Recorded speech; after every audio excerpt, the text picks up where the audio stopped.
సామాన్య పౌరులు ఎవరన్నా ప్రశ్నిస్తే ప్రశ్నించారని వినండి. నిన్న ప్రజా సమస్యల మీద, పెట్రోల్, డీజిల్, ఈ ధరల వాటి మీద అన్ని ప్రాంతాల్లోనూ ఆందోళన చేశారు కదా. ఖచ్చితంగా సార్. కాదండి, వినండి. ఇంత పెద్ద కార్యక్రమం అప్పుడే 2 సంవత్సరాలు అయిపోయింది ప్రభుత్వం ఏర్పడి, ఇంత పెద్ద కార్యక్రమం. దీనిలో కూడా జగన్మోహన్ రెడ్డి గారు ఎందుకు పాల్గొలేదు ఇంత పెద్ద ఇష్యూని, ఈ సమస్యల మీద అని చెప్పి అదో రకమైన రోల్ అవుతుంది. వర్మ గారు, మా పార్టీ విధానాన్ని అర్థం చేసుకోవటంలో ఈ యొక్క అధికార పార్టీలు గాని, కొంతమంది నాయకులు గాని, జర్నలిస్టులు గాని వాళ్ళకి క్యాచ్ అవ్వట్లేదు పాయింట్. ఇక్కడ జగన్మోహన్ రెడ్డి గారు పొగాకు రైతుల కోసం ధర్నా చేశారు, మామిడి రైతుల కోసం ధర్నా చేశారు. చేస్తారు కార్యకర్తలు ఉన్నారండి. ఖచ్చితంగా అది మా పార్టీ అంతర్గత వ్యవహారం. మా పార్టీ ఏ నిర్ణయం తీసుకుంటే బాగుంటుంది.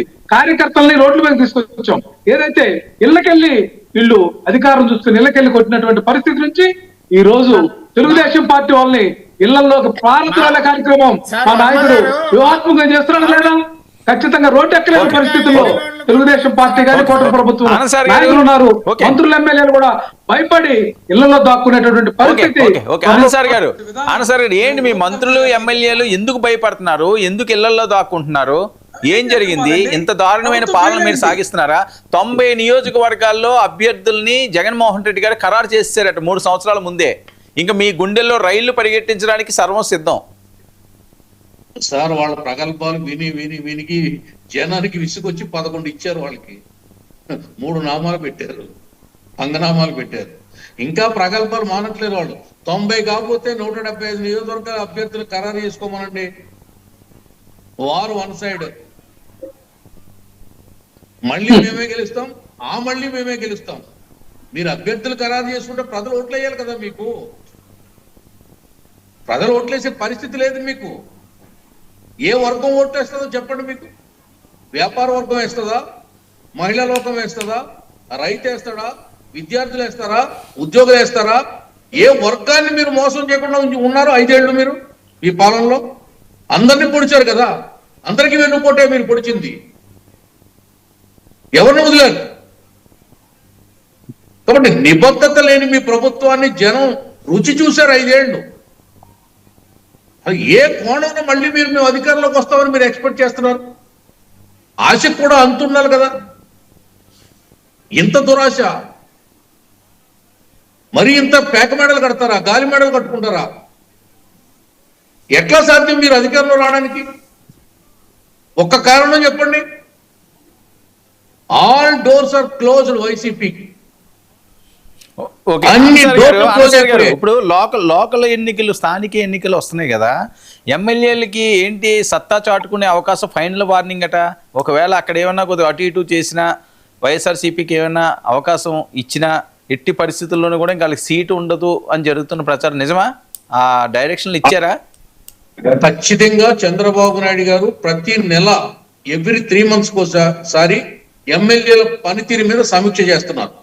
మంత్రుల యొక్క పనితీరు మీద, పార్లమెంట్ సభ్యుల యొక్క పనితీరు మీద సమీక్ష చేస్తున్నారు. వాళ్ళని పిలిపిస్తున్నారు. చెప్పాల్సిన వాళ్ళకి ఏ రీతిగా చెప్పాలో ఆ రీతిగా చెప్తున్నారు. ఇంప్రూవ్ కావమని చెప్తున్నారు, టైం ఇస్తున్నారు. కాకపోతే వాళ్ళకి మీరు అన్నట్టే రేపు మళ్ళీ పోటీ చేసే పరిస్థితి ఉండదు. ఎందుకంటే ఇప్పుడు మనం తమిళనాడు ఎన్నికలు చూసాం. చాలా గుణపాఠాలు నేర్చుకోవాలి అన్ని పార్టీలు కూడా అక్కడ నుండి. మా 3 పార్టీలే కాదు, వైసీపీ కూడా నేర్చుకోవాలి.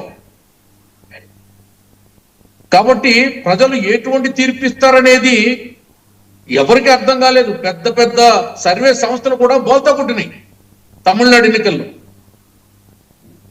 చంద్రబాబు నాయుడు గారికి ఇప్పుడే కాదు, మొట్టమొదటి నుంచి ఉన్నటువంటి ఒక నిబద్ధత ఏంటంటే ఎమ్మెల్యేల యొక్క పనితీరుని కనిపెడతా ఉంటారు, వాళ్ళని హెచ్చరిస్తూ ఉంటారు. ఓకే, మాట వెళ్ళలేదనుకోండి వాళ్ళే పోతారు. కొంతమంది కొత్తగా ఎమ్మెల్యేలు అయిన వాళ్ళు ఉన్నారు. వాళ్ళకి కొంత అవకాశం ఇవ్వాలి, కొన్ని సలహాలు చెప్పాలి, కొంత మెరుగులు దిద్దాలి. ఇవన్నీ జరుగుతున్నాయి. లేదనుకోండి వాళ్ళ కర్మ, ఎవరేం చేస్తారు? తెలియదేముంది. ఆంజనేయుడు గారు సార్, ఏంటి చెప్పండి. 90 మంది అంటే ఏంటి చాలా కాన్ఫిడెంట్ గా ముందుకు వెళ్తున్నారా? ఇందులో ఏమన్నా వ్యూహం ఉందా? ఆయన పాదయాత్ర కూడా రెడీ అంటున్నారట. ఇదే వాళ్ళ 90 మందిని లేదా 175 మందిని ప్రకటించుకుంటారు. వాళ్ళ పార్టీ యొక్క అంతర్గత విషయము ఏం జరుగుతుందో చూడాల్సి ఉంది. కానీ నా అపీల్ ఏంటంటే ఉన్న 11 మంది అసెంబ్లీకి రారే, 11 మందిని మిమ్మల్ని గెలిపించి పంపించారు, మీరు అసెంబ్లీకే రారు. అసెంబ్లీకి రాకుండా మేము 90 మంది ఎమ్మెల్యేలను ముందే ప్రకటించాము, అభ్యర్థులు ప్రకటించామని చెప్పుకుంటే జనం నవ్వుకుంటారు. ఇది ఒక హాస్యాస్పదమైనది. 2 సంవత్సరాలు అయింది, అసెంబ్లీకి రారు, ప్రభుత్వాన్ని నిలదీయరు, ప్రభుత్వంలో ఏదైనా